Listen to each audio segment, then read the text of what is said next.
And I know that it's amazing to me, and of course I'm a little biased because I just love his reporting, but I don't think you hear anything like that today. And it's just an amazing, and we're going to demonstrate that a little bit further. One of the things that became famous for Murrow, and he did this quite often, was he would broadcast from the rooftop during various of the, during the Blitz in London. In fact, they tell the story that they were so afraid that he would blow national security that they made him go up and record a series of transcriptions.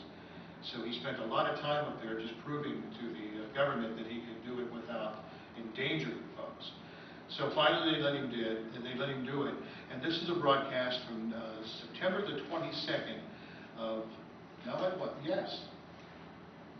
Wrong date, sorry guys. Let's do it. I've never been this bad in my life. But anyway, here is Murrow up on the rooftop. I'm standing on a rooftop, looking out over London. At the moment, everything is quiet, for reasons of national as well as personal security. I am unable to tell you the exact location from which I'm speaking. Off to my left, far away in the distance, I can see just that faint, red, angry snap of anti-aircraft bursts against the steel blue sky. But the guns are so far away that it's impossible to hear them from this location. About 5 minutes ago, the guns in the immediate vicinity were working. I can look across just at a building not far away and see something that looks like a splash of white paint down the side. And I know from daylight observation that about a quarter of that building has disappeared, hit by a bomb the other night. Streets fan out in all directions from here, and down on one street I can see a single red light, and just faintly the outline of a sign standing in the middle of the street. And again, I know what that sign says, because I saw it this afternoon. It says, "Danger, unexploded bomb." Off to my left still, I can see just that red snap of the anti-aircraft fire. I was up here earlier this afternoon, and looking out over these housetops, looking all the way to the dome of St. Paul's. I saw many flags flying from staffs. No one ordered these people to put out the flags. They simply feel like flying the Union Jack above their roofs. No one told them to do it, and no flag up there was white. I could see one or two of them just stirring very faintly in the breeze now. You may be able to hear the sound of guns off in the distance, very faintly, like someone kicking a tub. Now they're silent.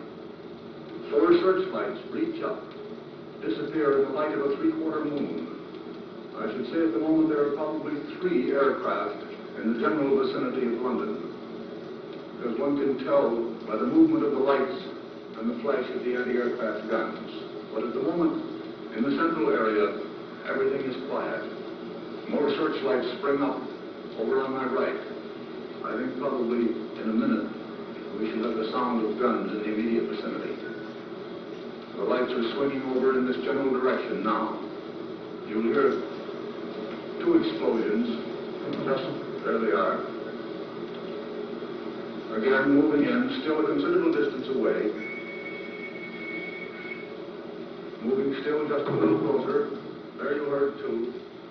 The searchlights are stretching out now in this general direction. I can hear just a faint whisper of an aircraft high overhead. Again, those guns are a considerable distance away.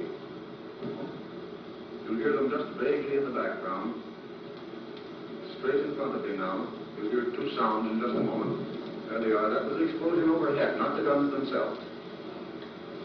I should think in a few minutes there may be a bit of shrapnel around here.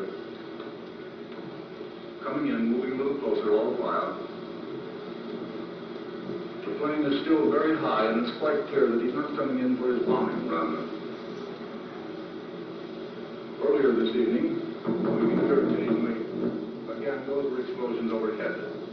Earlier this evening, we heard a number of bombs go sliding and slithering across to fall several blocks away.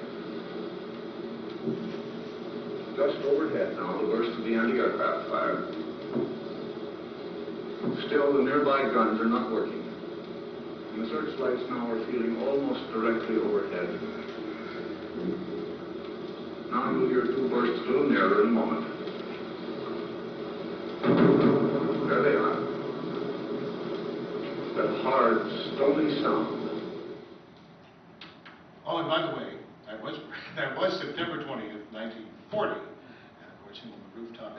It's just amazing, though. You hear so many embedded reporters today, and this guy is sitting there as calm as, not only is the content good, but he's as calm as can be, and they could pick him off at any moment. So he's in an open air. Again, just his descriptions when he's talking about the searchlight's feeling.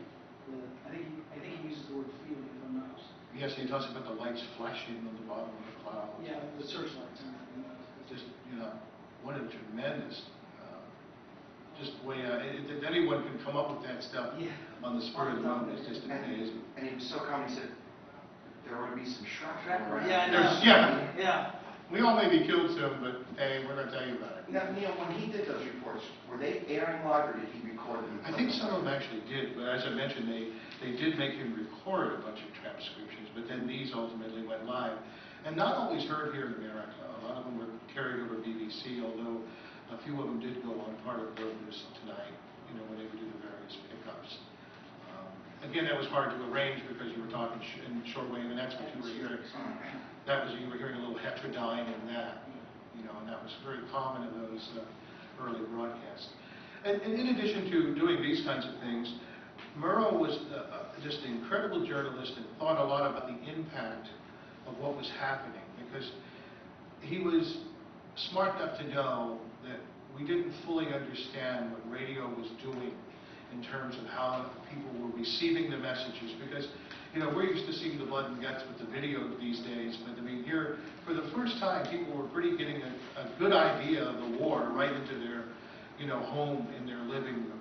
So he talks about this a little bit. This is during a broadcast where he's wondering about the psychological effects of what's happening in the European theater. This is Edward Murrow speaking from Vienna. It's now nearly 2:30 in the morning, and their visitor has not yet arrived. Except we've already been there. Let's see. Still waiting for him. We're still waiting for Hitler. That's it. I'm standing on a rooftop. Here we go. And in the future, as in the past, one of the strangest sensations for me will be that produced by radio. Sometime, someone will write the story of the technical and military uses to which this new weapon has been put. But no one, I think, will ever describe adequately just what it feels like to sit in London with German bombs ripping through the air, shaking the buildings, and causing the lights to flicker, while you listen to the German radio, broadcasting Wagner or Bavarian folk music. A twist of the dial gives you Tokyo talking about dangerous thoughts, an American senator discussing hemisphere defense, the clipped, precise accent of a British announcer describing the proper method of photographing elephants. Moscow boasting of the prospects of the wheat harvest in the Ukraine. Each nation speaking almost any language save its own, until finally you switch off the receiving set in order that the sounds from the four corners of the earth will not interfere with the sound of the German bombs that come close enough to cause you to dive under the desk. The bombs this spring will be bigger, and there'll be more of them, probably dropped from a greater height than ever before. Berlin and London will continue to claim that their bombs hit military targets, while the enemies strike mainly churches, schools, hospitals, and private dwellings. We're going to move on down to perhaps what is my favorite Murrow broadcast of that era. This is one that was done in 1943 during the raid of Berlin. And I won't take time to play the whole thing, because we would take most of our time here. But what I've done is I've done a pretty good condensing of it so that you get all the salient points to it. But, I have the entire broadcast, and if anyone ever wants to hear that, you can talk to me later if we have it. Because